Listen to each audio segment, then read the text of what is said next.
I thought we would start with the idea of mucus and let's go straight into the juicy stuff.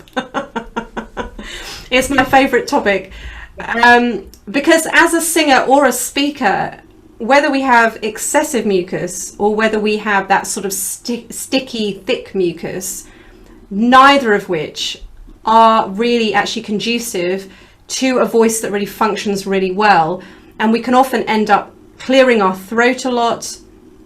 And then because we're clearing our throat a lot, then the voice can get very fatigued and very inflamed. But we do need mucus, don't we? And this is what I was going to talk to you about, because we do need mucus for the voice. But I'd like you to talk about mucus. I just love these topics. Can you talk about mucus? And then specifically in terms of diet, like there's a lot of discussion out there about foods that contribute to excessive mucus. Yeah, no, absolutely. And I think it's worth remembering that in nature and in our bodies, there is nothing that is there without a purpose. And most importantly, it's all about balance. So we need a little bit of mucus for the voice to work properly. And I'll talk about a little bit about, the purpose of mucus beyond the voice. But if we have too much, then it becomes a challenge. And it's everything in health tends to be that way. We often say the only thing we never have too much of is joy. But you can have too much sleep, you can have too much water. Beyond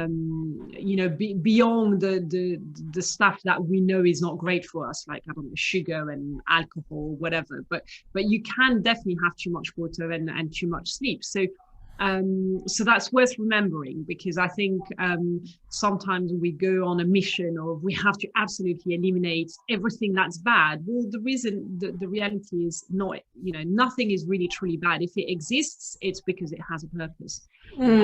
So with mucus, obviously, far more. Sorry, I've got stuff popping up on the screen. That's okay. With mucus, you'll be able to better explain the role of it in the context of the voice. But one of the really important role of mucus is that it is part of your immune system.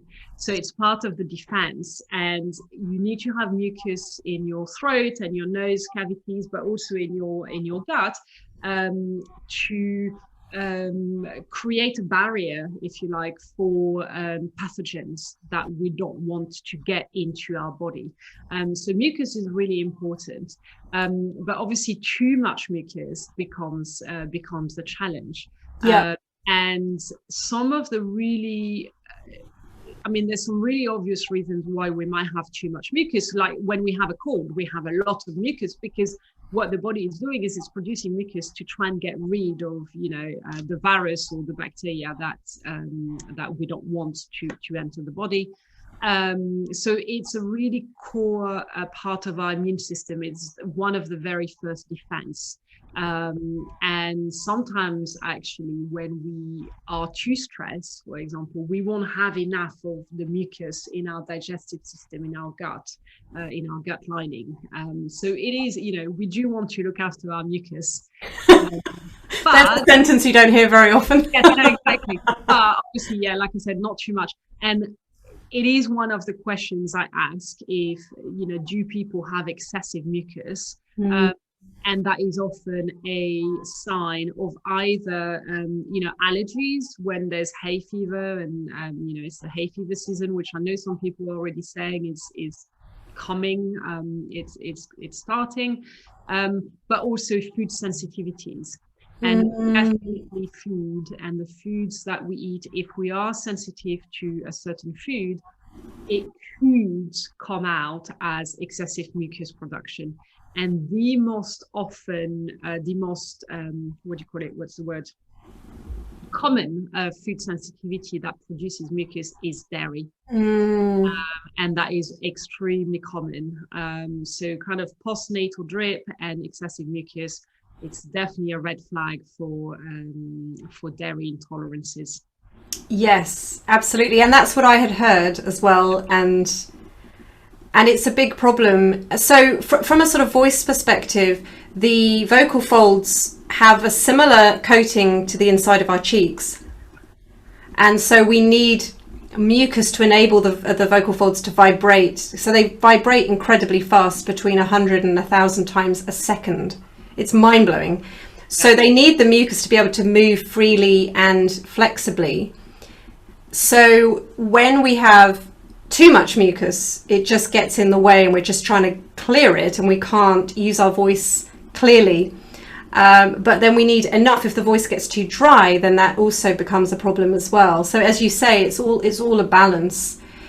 So are there foods that are good if you are someone that struggles potentially with excessive mucus?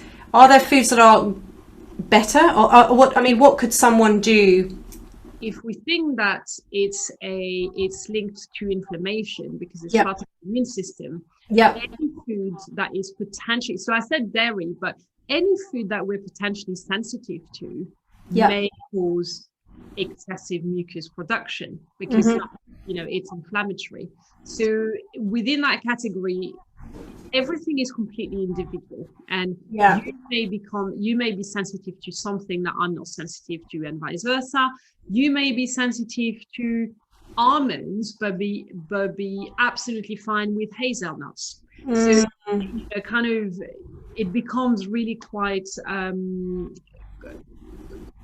very individual and also quite specific. Yes. So any food that you may be sensitive to could potentially create a reaction there. But the very typical inflammatory food, would be definitely sugar. Sugar is highly inflammatory, and it's inflammatory for everything. So it's not just a case of, oh, well, I eat sugar and I put on weight, or I eat sugar and that happens. But the cells, all your cells will be inflamed, which you can imagine the knock-on effect it has. So sugar, within that, obviously alcohol, spicy foods can be highly inflammatory as well. Not to everybody, but it can be. Yes. And then different foods. Like I said, some people will be sensitive to meat, others will be very sensitive to legumes. It's you don't really know until you test. Yes. And when I say test, it doesn't mean blood test or anything. You can actually test your own body. It's taking something out and bringing it back in just to see how you react. And the last thing I would add to that is that you can become sensitive to certain foods, but you can also heal from that sensitivity. So it is absolutely possible to heal from sensitivity that you may have, because that is a dysregulation of your immune system. Right. So it is possible to overcome food sensitivity, and if you do that healing process, you find that something you were sensitive in the past, you're not so sensitive to anymore. But obviously it kind of requires a certain amount of work to achieve that. So really what you're saying is it's becoming intimate with your own body and what you react to and what you don't react to. And then just avoiding the foods that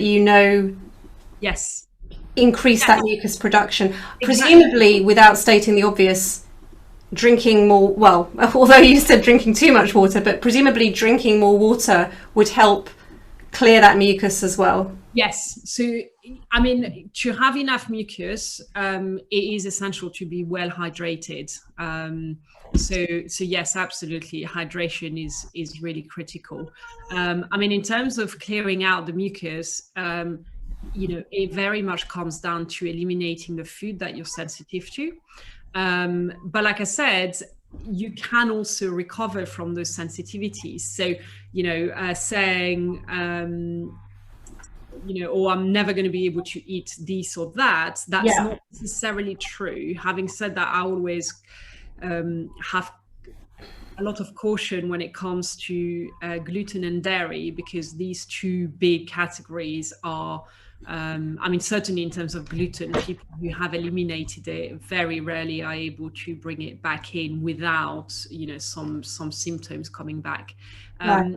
Dairy is a little bit of a, people can be successful in bringing it back in their diet. It may depend on the type of dairy, it may depend on the quality of the dairy, and it may also depend on the amount of dairy that they're consuming. So there's a kind of more nuanced approach to dairy, but gluten is the one category which is, when people have issues with gluten, usually it's for life. Right. Okay.